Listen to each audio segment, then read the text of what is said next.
الحل الاسهل هو ان انت تشحنه مع شركه شحن، زي مثلا الشغل اللي انا بعمله. انا ممكن اوصل لك الموتوسيكل ده لو انت موجود في بي سي يعني، ممكن اوصل لك الموتوسيكل ده من هنا لحد باب بيتك لو عايز هناك في مصر. لو انت عايز تعمل الكلام ده بقى بنفسك، اول حاجه لازم يكون لازم تثبت ملكيه الموتوسيكل ده ان هو بتاعك وباسمك، خلاص، عشان هنا ومصر. الحاجه التانية انك انت بتشوف شركه شحن تشحنه معاها، خلاص، عشان تاخد جزء مثلا من كونتينر او حاجه زي كده. الحاجه الثالثه بتعمل حاجه اسمها اكسبورت ديكلاريشن من على موقع CBSA.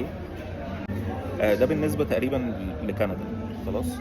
بالنسبه لمصر الموضوع طبعا هيكون معقد اكتر، لان انت هتدخل حاجه هناك، بس الافضل والاحسن ان انت لازم يكون معاك مخلص جمركي هناك، بحيث ان هو يحدد لك قيمه الجمارك، هتدفعها قد ايه، لو في رسوم، كل الحاجات بقى اللي انت فاهمها دي، ويخرج لك الموتوسيكل كمان من الجمارك يعني. دول الحلين اللي انا اعرفهم.